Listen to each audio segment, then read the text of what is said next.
King Tyrannus Menethil II hummed in contemplation as he watched the large scrying mirror as it displayed images of the strange spider-like creatures currently being escorted through his city from above. The mirror was not as advanced as the scrying tools that Quel'Thala's used, having a limited range and requiring the continuous efforts of a mage for it to serve its function, but it was more than enough for the nobles and heads of state currently in his imperial chamber. When Capital City's guard captain first received news from a minor noble house of strange creatures sailing to the eastern kingdoms from Northrend, he had thought it to be absurd and didn't even bother bringing it to the attention of his superiors. It was only out of a sense of duty and professionalism that the guard captain felt compelled to send a griffin rider to verify the truth or the falsehood of the matter. After the scout returned with frantic reports of gigantic spider-like creatures making their way to Capital City, the guard captain hurriedly brought the matter to Falric, the young captain of Lordaeron's Kingsguard, who then brought the matter to Tyrannus. He had quickly ordered his court conjurers to scry the creatures with their magic and his spymaster to immediately begin gathering as much information as he could before the creatures arrived at Capital City. Fortunately, the original messenger sent by House Ashford had still not yet left the city and also had a wealth of information to share with them. Lord Ashford had been wise enough to gather information about the creatures from the crew of the ship that carried them to the Eastern Kingdoms, as well as the individuals who had traveled to their underground kingdom. After his spymaster finished compiling the information and presented it to Tyrannus, it quickly became apparent to him that establishing peaceful diplomatic contact with this Azjol-Nerub would be one of the most important moments of his kingship. If the accounts were true, then Azjol-Nerub was easily a kingdom on par with Quel'Thala's, and the impact they would have on the Eastern Kingdoms had the potential to be enormous. Not to mention the fact that they could not afford to make such a powerful kingdom their enemy at a time when they were already facing an existential crisis in the form of the Horde. It was for these reasons and more that Tyrannus did not hesitate to make his fellow rulers aware of the situation and share all the information that Lordaeron had gathered. The reactions had been passionate. Nobody reacted well after learning that another potential crisis was barreling toward them, and many of the initial proposals on how to deal with the creatures had been overly impulsive. Tyrannus was eventually able to make them see that calm and peaceful diplomacy was in their best interests, but nobody was excited about the kingdom of terrifying spider people that threatened to throw the continent's situation into further chaos. Tyrannus turned his gaze away from the mirror, evaluating the expressions and reactions of his fellow rulers who were currently seated along the room in seats that had been verified by a mage to be exactly the same size. Each of them had enough experience and training in politics to be able to hide their feelings from most observers, but Tyrannus was an old and experienced king and was more than able to see through their masks. The first person he looked to was a tall, stoic man dressed in leathers and furs who looked as if he would rather be marching toward a battlefield than attending a diplomatic meeting. His old friend, King Thoras Trollbane of Stromgarde, was especially easy to read given how well Tyrannus knew the man. Many dismissed Thoras as a brute due to his gruff exterior and Stromgarde's martial culture, but Tyrannus knew well that his friend possessed a sharp mind. While his fellow king was outwardly expressionless, Tyrannus could tell that Thoras was already considering how best to kill the monstrous 20-foot-tall spider-beetle creature that was currently being displayed in the scrying mirror. Thoras was the kind of ruler who would hope to avoid war but believed it to be inevitable and would thus do everything he could to prepare for it. A fact that was consistently proven in his mind by Stromgarde's constant skirmishes with the forest trolls and Altruc. Seated next to him was a tall, slender man with weathered skin and wearing a green naval uniform. This man would be recognizable to anybody as Lord Admiral Dalen Proudmoore, ruler of Kultiras. While Admiral Proudmoore was no less disturbed than the rest of them by the existence of the creatures, Tyrannus could see that the man held much less tension in his shoulders than the rest of them. This did not surprise him. As far as Admiral Proudmoore was concerned, any problem that could be solved by the Kultiran Navy and its tidesages was not a problem worth being troubled over. It was highly unlikely that an underground kingdom like Azjol-Nerub, similarly to the gnomes and dwarfs, possessed any naval power worth noting, and their decision to hire the sea cutter to travel to the Eastern Kingdoms supported that assumption. Unfortunately, the next ruler, a tall and cadaverously thin man with a long grey beard and a bald head covered by a gold-edged skullcap, was much harder to read. Archmage Antonidas, Grand Magus of the Kirin Tor and widely recognized to be one of the most powerful mages alive, was not a king, but he was no less influential than any of the other rulers in the room. Tyrannus was well familiar with the man, but he still could not get a good read on what the old mage was thinking. Though given the interested hum the man let out when, for a single terrifying moment, one of the taller robe-wearing creatures turned its gaze upward and seemed to directly look back at them through the mirror, Tyrannus would assume the man was feeling curious. Next, seated on the other side of the room, was a large, bearish man with thick features, a heavy black beard, and wearing black and grey armor. Gen Greymane, king of Gilneas, was not a particularly pleasant man, in Tyrannus's opinion. He was stubborn, proud, strong-willed, arrogant, and was one of the rulers most resistant to forming an alliance to combat the Horde. Greymane's expression was the easiest to read of the gathered rulers, given his poorly concealed revulsion as he stared at the creatures. Tyrannus had no doubt in his mind that Gilneas would want absolutely nothing to do with Azjol-Nerub, regardless of whether or not their supposedly peaceful intentions were genuine. The next king, a quiet, cultured-looking man with graying brown hair, was the only other ruler as opposed to forming an alliance as Greymane. I believe this is the first time that I've looked at him since this council began that he was not glaring hatefully at Thoras, Tyrannus mused. King Aiden Perinalda was the ruler of Alteruk, a weak landlocked kingdom that found itself in frequent conflict with Stromgarde. Perinalda was doing his best to hide it, but Tyrannus could tell that the man was extremely interested in the creatures, and would not hesitate to find a way to use them to his advantage as best he could. The final member of the recently dubbed Council of Seven Nations was a large, stout man, almost bald, who wore a full set of armor and possessed a thick beard and a strong, stern face. Anduin Lothar, Knight Champion and Regent Lord of the destroyed Kingdom of Stormwind, was a man who looked as if he had lost everything aside from his life. When he wasn't busy giving fiery speeches in an attempt to convince them of the Horde's threat and the need to unite against them, the man barely looked as if he was keeping himself together, and the young black-haired teenager currently sitting by his side did not look much better. Crown Prince Varian Rin had spent the past few days since arriving in capital city barely looking as if he was aware of where he was. When the boy wasn't staring off blankly into space, he was swinging between unfathomable sorrow as he struggled not to cry, unbridled wrath whenever they spoke of the orcs, or, more worryingly, poorly concealed resentment.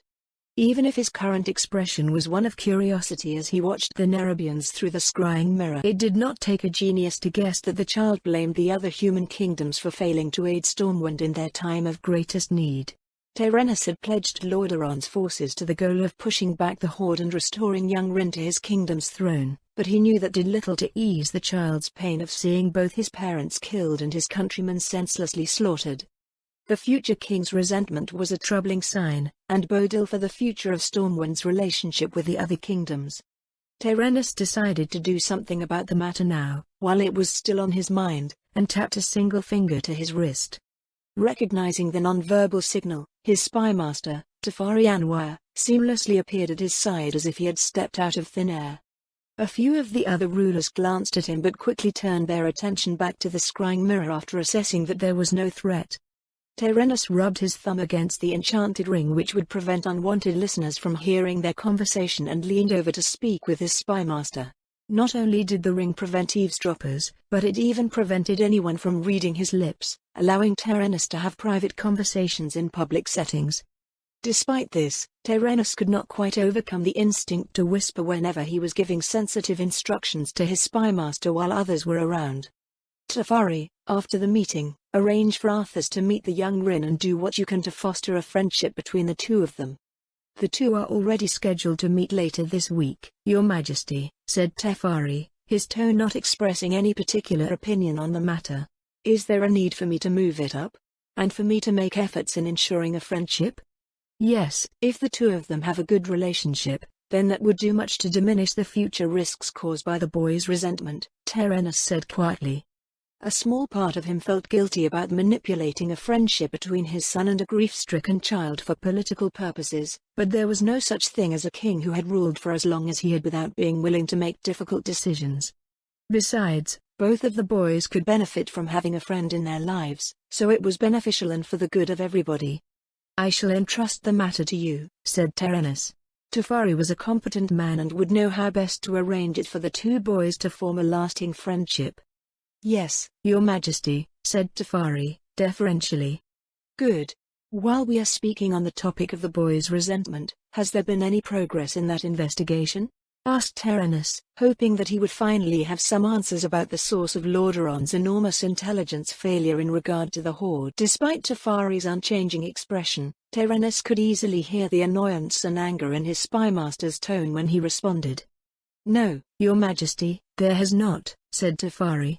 "We are reasonably certain that someone has been making active efforts over the past few years to spread rumors among the nobility that Stormwind was merely lying about their situation in an attempt to hide internal conflicts. However, we are no closer to finding the source of these rumors, and even Stormwind's most earnest supporters among the nobility give conflicting descriptions of who they heard them from." That was highly concerning to Tyrannus and implied that there were dangerous forces in Lordaeron working against the kingdom's interests. "Are there no indications at all of who might be responsible for this?" asked Tyrannus. "No, Your Majesty," said Tefari, grudgingly. "We have noticed that one of Stormwind's own intelligence operatives is looking into the matter, but we do not expect them to achieve any more than we have, nor do we expect them to trust us enough to share what they do discover." Tyrannus frowned, saddened by the news, for it was as understandable as it was. He could not help but feel disheartened. From what his spymaster reported back to him, it was only pure desperation that made the Stormwind refugees come to his kingdom, and if they had any other choice they would have gone elsewhere. There were few among them who trusted Lordaeron, or any outsiders, after being seemingly left out in the cold to die, and who only now cared since now the Horde was most likely pointed at them. The prince's mood was a feeling shared by a vast majority of his people, something that did not bode well for the future in general. Thank the light that Sir Lothar still believed in Lordaeron's honor and, despite everything, Stormwind's people still trusted their champion. Feeling that there was not much else to be said on the topic, Tyrannus dismissed his spymaster and turned his attention back to the scrying mirror, and the conversation being had about the creatures from Northrend. "And these creatures just happened to come before us just after the Horde destroyed Stormwind? Just as they are predicted to begin preparing to come north to invade the rest of us?" King Greymane was, unsurprisingly, voicing his suspicions with a sneer. "Do not let your fear and paranoia make connections that aren't there, Greymane. Sometimes coincidences do occur, and besides, there is no information to support even the idea that these Nerubians and the Horde were even aware of each other until recently." Archmage Antonidas, ever the bastion of logic and reason, was quick to point out, his tone that of a teacher correcting a student as he continued to study the beings within the scrying mirror. "From the information made available to us, these Nerubians would be formidable enemies," said Thoras, his tone assessing. "We have a responsibility to our people to prepare for the worst-case scenarios. We also have a responsibility to our people to not ignore such significant opportunities." "Trollbane," said King Perenolda derisively, the name Trollbane leaving his mouth as if it were a curse. "How much wealth and resources could we acquire if we managed to establish trading ties with a kingdom as rich as Quel'Thalas? Lordaeron, more than any other kingdom here, has grown rich from sharing such close borders with the High Elves after all, even while trade remains limited." "You would trade with monsters?" said King Greymane, his voice filled with disgust. "Who cares whether or not they are monsters, as long as they can make my kingdom rich," said King Perenolda, waving a hand dismissively. "I only barely believe that these so-called orcs are the mindless beasts that some claim they are, so you'll hardly convince me that these Nerubians are also unable to be reasoned with. As long as a creature has wants and is capable of reason, then a cultured man can find a way to benefit from them." "I grow tired of your continued implications, King Perenolda," said Lothar, practically growling out the words. "The orcs are savage monsters who cannot be reasoned with. Diplomacy with them is utterly impossible, and I will not sit here and listen to you imply that I am a liar." "Says the man who trusted one of said orcs, did you not?" King Perenolda pointed out. "Clearly you thought the same, and your error was just not being smart enough to figure out you were being played rather than the other way around." The champion's expression twisted into one of pain and anger as he slammed his armored hands onto the arm of his chair and rose from his seat, causing many in the room to jump in shock. "And look what that has cost me," roared Lothar, his voice filled with rage and sorrow. "Will you see your kingdom burned and your people slaughtered in your foolish quest to avoid a war that is inevitable?" Tyrannus's heart clenched in sympathy as he watched young Varian struggle to control his expression and hold back tears. Just as the tension in the room was reaching its peak, A short, stout man with a snow-white beard and a friendly face calmed everyone down as soon as he started speaking. "Please, everyone, there is no need for us to fight among ourselves when humanity is depending on our cooperation," said Alonsus Fail, Archbishop of the Church of the Holy Light and likely the most revered human on Azeroth. While he was no king, he had been allowed to sit in on their discussions as a leader in his own right of one of the largest and most influential organizations in the Eastern Kingdoms. The Church had already done much to tend to the needs of the Stormwind refugees once they made landfall in Lordaeron, and had pledged their considerable resources to help humanity withstand the coming crisis. The room was quiet for a moment before King Perinalda broke the silence. "You are correct, of course, Archbishop," King Perinalda said deferentially. "I apologize for my words, Sir Luther. These are stressful times and I'm afraid I said something inappropriate." Luther stared balefully at King Perinalda for a few more seconds before retaking his seat. "I'm not sure why you're all so worried," said Admiral Proudmoore, speaking into the awkward silence. "If these Nerubians reveal themselves to be a threat, then Cultiras will ensure that they never again set foot outside of Northrend. They, after all, likely have no navy to speak of and Northrend is not exactly known for its timber. Let us not plan for anything until we at least meet our coming guests," Terenas spoke up. "If peaceful relations can be established with them, then they might even be able to assist in helping us combat the Horde. Not that we've even established if Gilneas even wants part in this mad idea," King Greymane growled, causing King Perinalda to nod to himself in agreement while the rest of the kings glared daggers at the only holdouts. "They have nearly arrived," Archmage Antonidas noted calmly. Everyone turned their attention back to the scrying mirror to see that the Nerubian delegation had reached the entrance to the royal palace. The creatures seemed to have paused, as while his palace was built more than large enough to accommodate the majority of the Nerubians, the largest one was a tad too large to fit through the entranceway.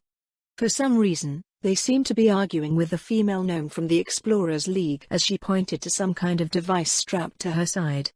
While the palace was enormous by human standards, House Menethil had not exactly built their palace with the assumption that they would be hosting such massive creatures. After all, something like this would normally be an annoying problem that would have likely resulted in them being forced to bring the meeting elsewhere, but that was not the case when one had the aid of the Dalaran's Grand Magus.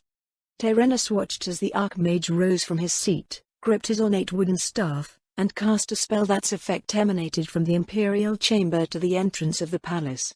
Terenas watched in wonder as space twisted and expanded until the entrance, and presumably the hallways, was large enough to accommodate the giant creature. It was something the Nerubians were quick to notice and, based on what little they could tell from their body language, looked quite surprised before they proceeded. None of the other rulers were mages, but they all knew enough about magic to be filled with awe at the Archmage's display of magical might. "A very effective show of force, Archmage," said King Perinalda after taking a moment to compose himself. "I'm sure that will do much to dissuade the Nerubians from taking any hostile actions." For the first time, Terenas agreed with the opportunistic man. The room quieted down as a servant moved to take the scrying mirror out of the Imperial chambers, and the rulers waited for the Nerubians to arrive.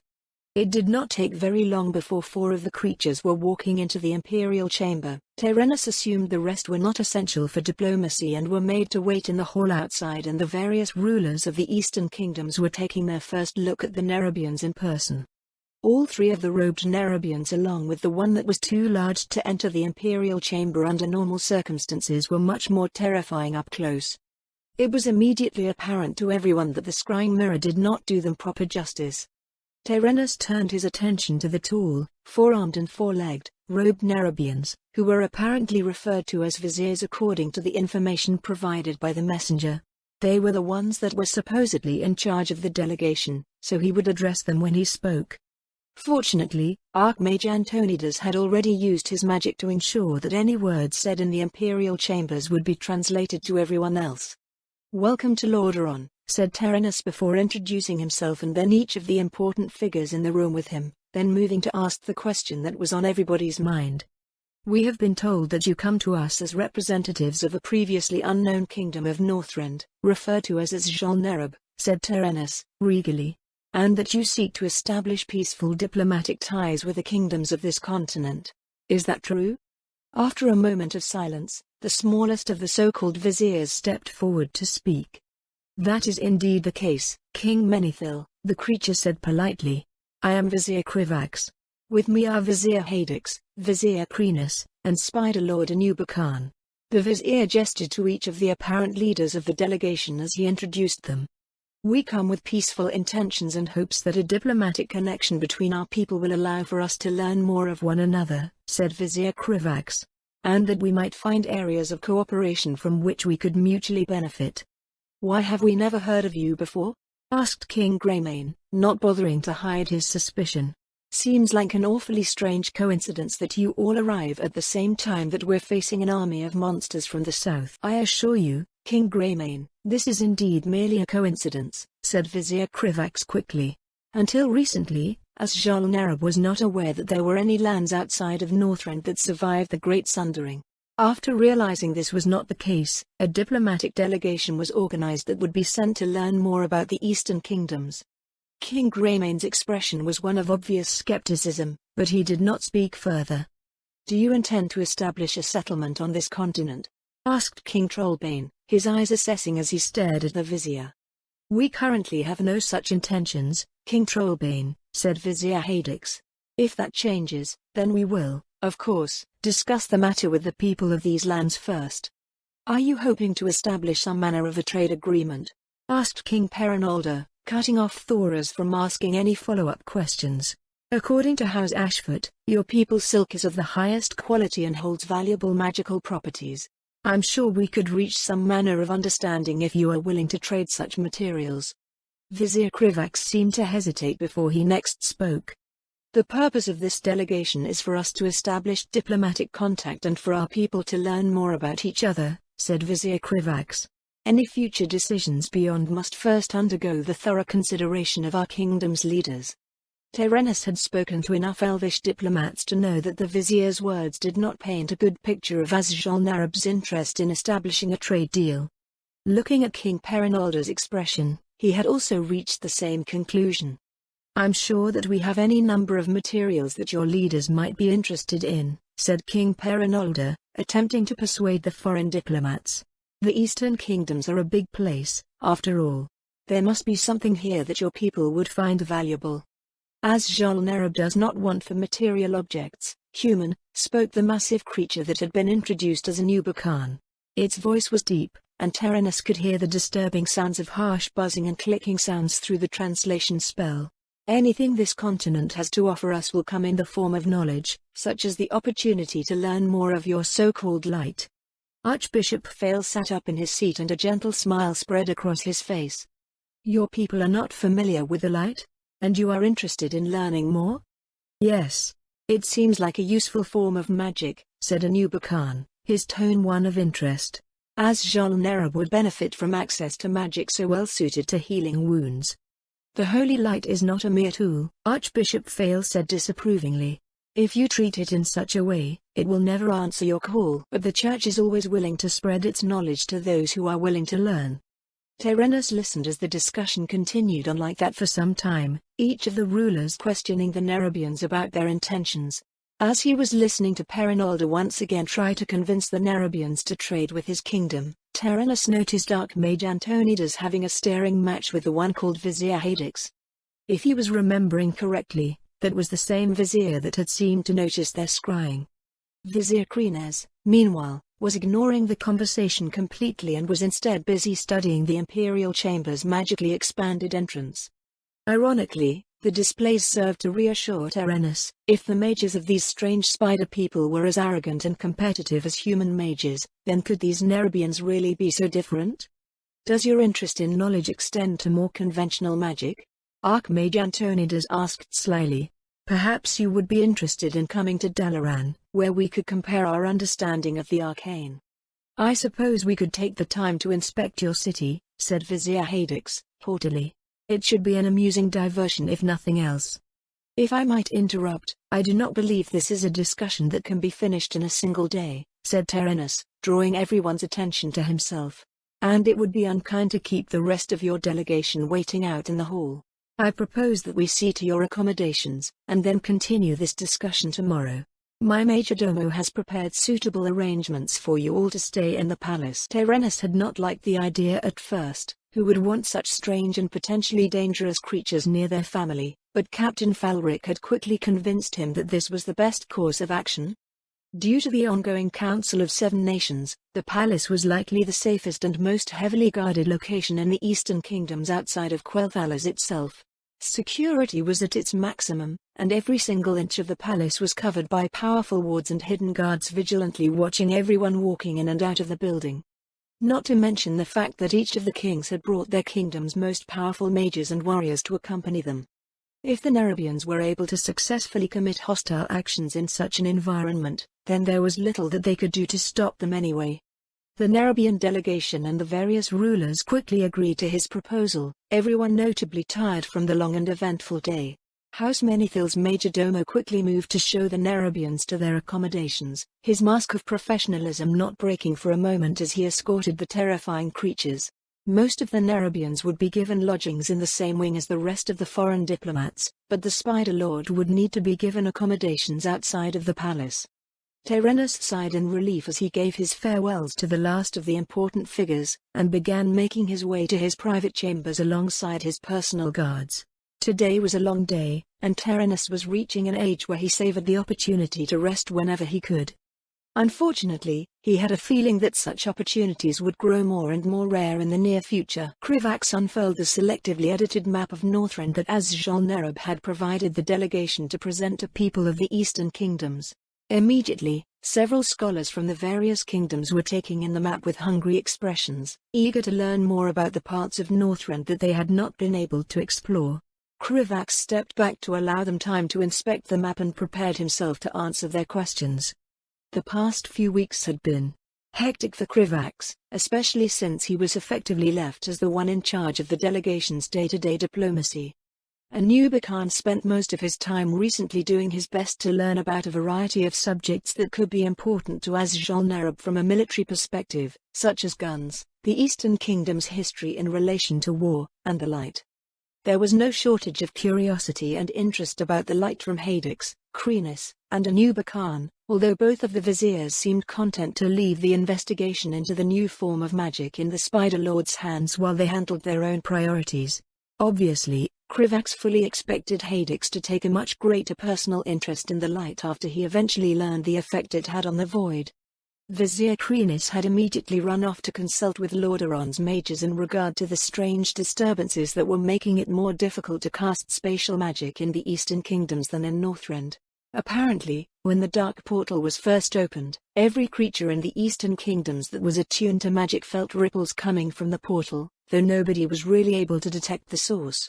It was only after Stormwind's refugees arrived in Lordaeron that everyone finally had a full picture of what was going on.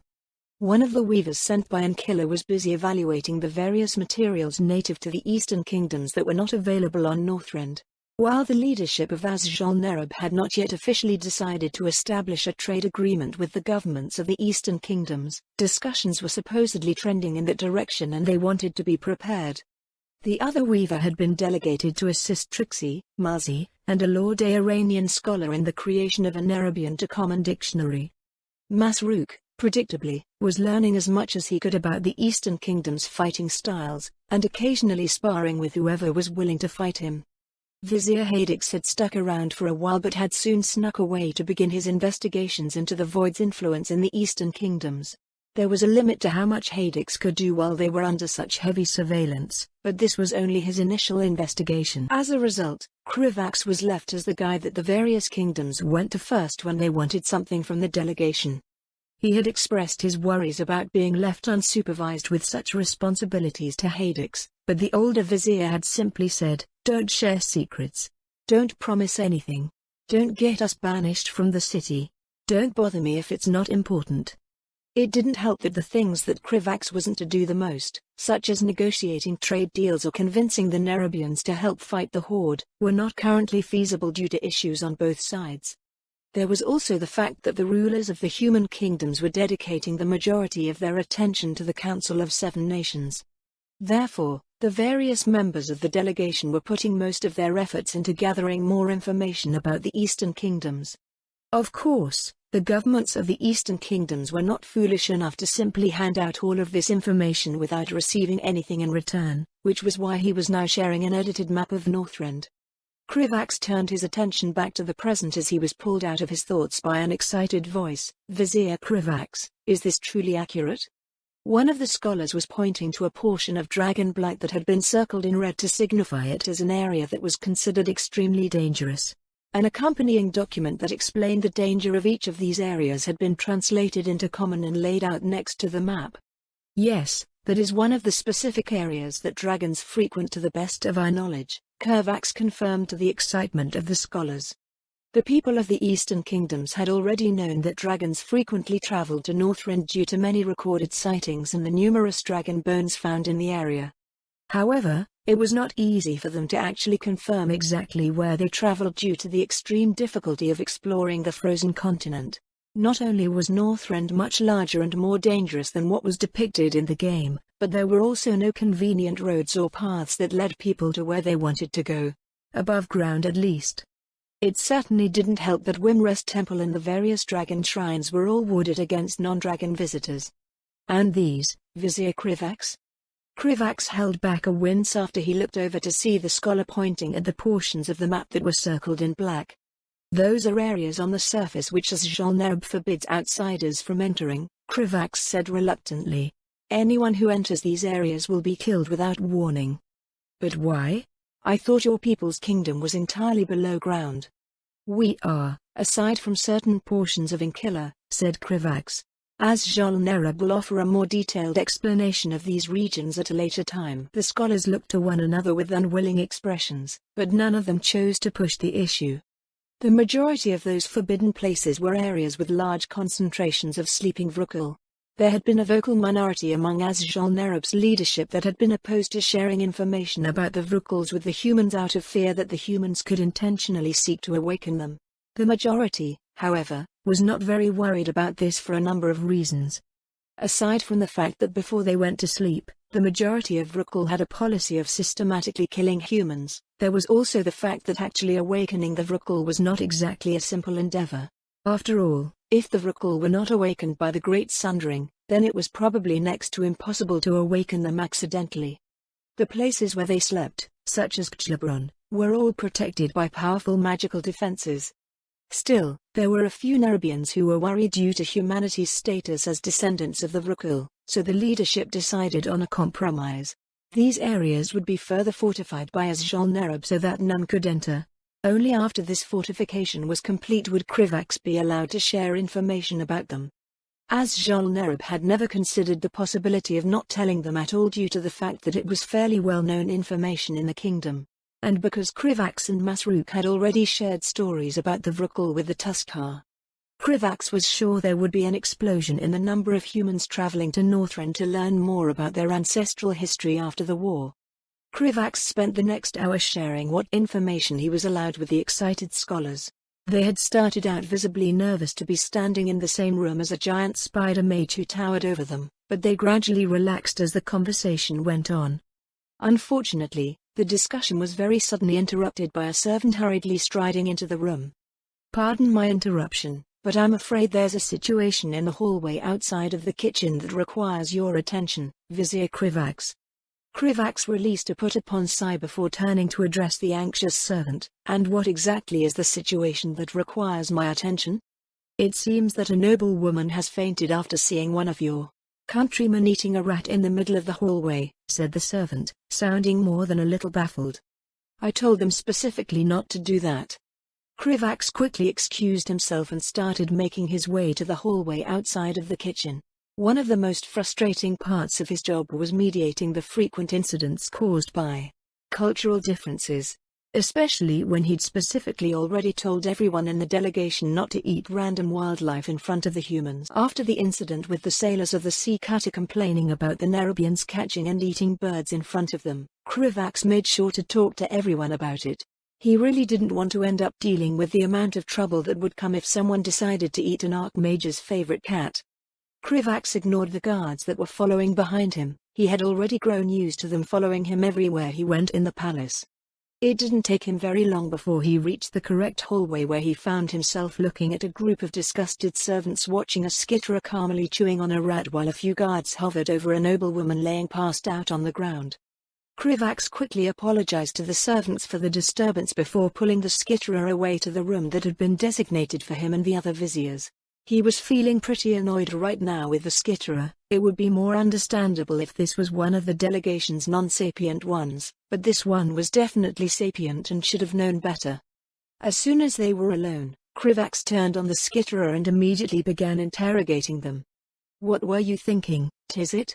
asked Krivax, his tone one of extreme frustration. "I told everyone specifically not to go around eating the local wildlife. Why would you do exactly what I told you not to do?" "I failed to see what I did wrong," said Swarm Leader Tizit. "I was removing vermin that was in close proximity to the food storage stockpile." "I already explained to you that doing it makes the humans uncomfortable," said Krivax. "Why would you think that was acceptable?" Tizit shuffled nervously for a moment before responding. "I thought you were mistaken," Tizit said reluctantly. "I saw that the humans have small domesticated creatures that do the same task. They even reward and congratulate them when they bring them their catches. I was attempting to be a good guest." Krivax's annoyance fizzled out after hearing that explanation, and he simply buried his face in one of his forepalms and let out a bone-weary sigh. "I understand that you had good intentions, but that is not how the humans think," explained Krivax with as much patience as he could muster. Krivax spent the next few minutes explaining to Tizit why humans felt differently when they saw a harmless pet catching and eating a rat compared to when they saw him doing the same thing. It didn't really seem like he understood, but he still reluctantly accepted that he couldn't eat the local wildlife, especially in front of the locals themselves, and Krivax eventually sent him away. He was almost tempted to send Tizit to apologize to the noblewoman, but he had a feeling that the woman would just end up fainting again. Seeing that he finally had some time to himself, Krivax decided to go over to the web hammock that he'd spun in the corner of the room and lay down. He needed to take every opportunity he could to relax while there was not any crisis or any kind of important meeting that required his attention. Instead of relaxing, however, Krivax couldn't help but turn his thoughts to his future plans as he sunk into the hammock. Up until this point, everything that Krivax had done was in a pursuit of making it more likely that both he and Azjol-Nerub would survive the Lich King. Now that he had finally succeeded in his efforts to establish diplomatic contact between Azjol-Nerub and the Eastern Kingdoms, the likelihood of survival was already much higher. Even if the governments of the Eastern Kingdoms did not decide to send aid after hearing about the Lich King, their contact with the Church of the Holy Light was already a game-changer. Not to mention the fact that Azjol-Nerub would actually have somewhere they could flee to if the situation became dire enough. Now all that was left to do was to continue his efforts to save as many lives as possible and prepare for Azeroth's many future crises. Given that the Alliance had not yet formed and the Horde still had not yet conquered Khaz Modan, he still had a little time left before he needed to make a move to change the events of canon, although that time was quickly running out. Soon after the Horde succeeded in conquering Khaz Modan, they would capture Alexstrasza with the Dragon Soul and forcibly use her as a broodmare so that they could supply their forces with dragons.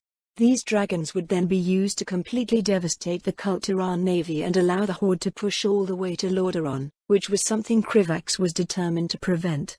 The easiest way of doing this would be to warn Crossus so that he could prevent Alexstrasza from being captured, but if Krivax wanted to be able to warn him without revealing himself, then he would need to be smart about it.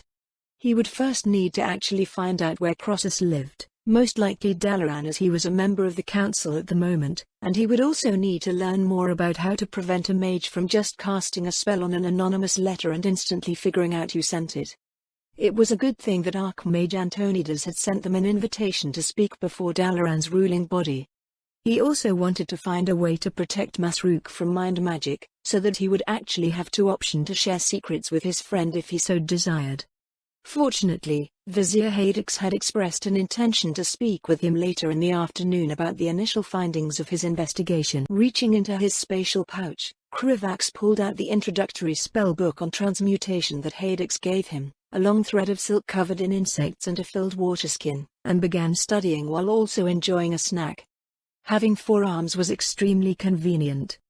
While he might want to just take a nap, it was too important for the sake of his future that he used his free time to learn as many useful skills as possible, and transmutation was a very useful school of magic. Wake up, Vizier Krivax.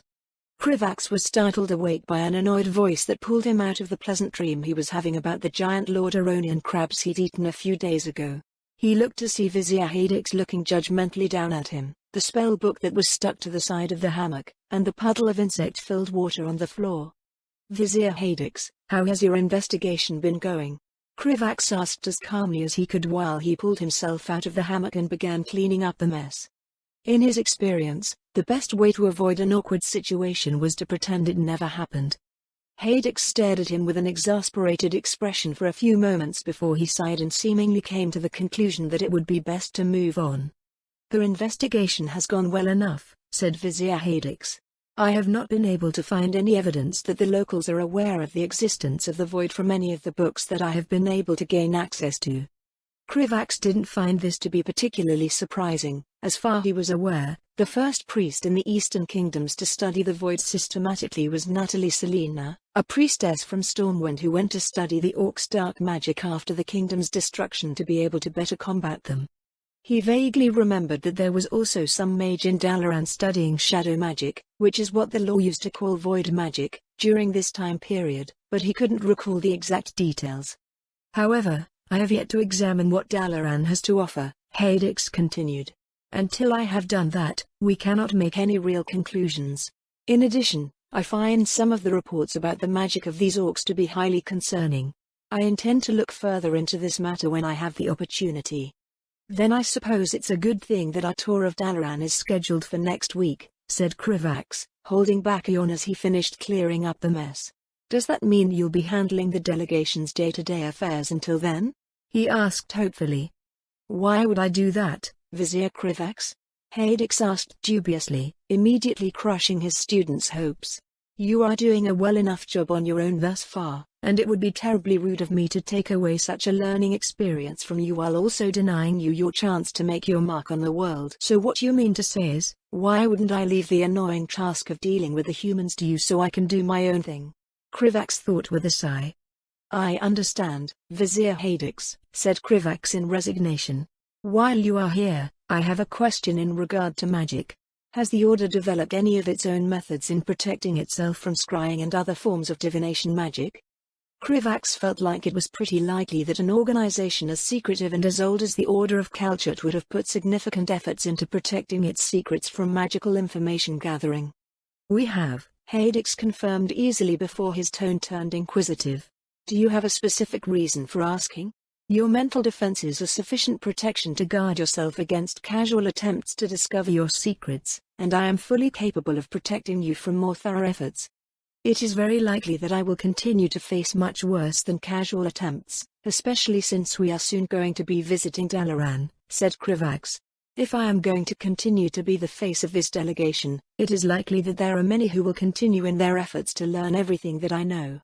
One of the problems that Krivax had was that he simply did not know everything that was possible with arcane magic, but he could imagine many ways someone could learn something they shouldn't.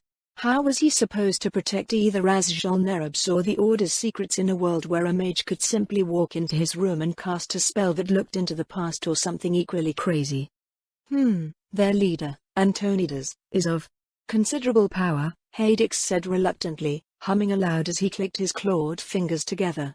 And even if he has no direct equals, those he views as peers are likely a potential threat you are in no condition to face directly. Having decided, Hadix reached into his spatial bag without any further hesitation and pulled out a completely blank book. It is fortunate that I considered matters of your continued education before we left Azjol Nerub, said Hadix as he handed the book over to Krivax. This spell book contains much of what the Order has developed over the years. The portion dedicated to protecting oneself from divination magic should prove sufficient for your needs. I had intended to give this to you at a later time, but your arguments are sound. Krivax perked up in excitement and immediately began flipping through the spellbook until he reached the section that Hadix had mentioned. While it had been blank before, it had suddenly become filled with writing as soon as he had touched it. Krivax assumed that there was some kind of touch-based ward that would only allow it to be read by members of the Order, but he had no idea how it had actually determined that he was a member. "Thank you, Vizier Haedix," said Krivax gratefully. "Is there any spell in here that would allow me to protect someone else from mind magic?" "Elder Malab's advanced ward of mental protection should be enough to guard the mind of your little warrior friend," said Haedix knowingly. "Though I do not see why you would bother. I know you are not half-witted enough to share secrets that are not yours to share. That would be very unwise of you, after all." "Of course not," said Krivax quickly, responding to the vizier's implied threat. "I just worry, is all." "Humph. Very well," said Vizier Haedix, moving on from the matter. "If there is nothing else, then I shall leave to evaluate Vizier Krenos's investigation into the spatial distortions emanating from the so-called Dark Portal. Given what I have seen so far, it is very likely that the High King will decide that it is in Azjol-Nerub's interest to establish a permanent portal link between this land and Northrend." That made sense to Krivax. While the kingdom was not overly worried about the Horde, they did want to have a way to deal with them just in case they did eventually prove to become a threat. Not only that, but he knew that both Haedix and Krenos had been surprised and impressed by Antonidas's display. Couple that with the Nubicans' interest in the light, and it was no surprise that there was growing interest in the Eastern Kingdoms. "Of course, Vizier Haedix. I'll just go and start studying while I still have the chance." "Humph. Try your best not to fall asleep again." As soon as the vizier left, closing the door behind him, Krivax made his way back to his hammock and eagerly opened up his new spellbook, determined this time to do as Haedix said and not fall asleep. Krivax did not know for certain how much time he had left before the invasion of Kazmodan, but he did know that if he wanted his plans to succeed, then he couldn't afford to waste a second.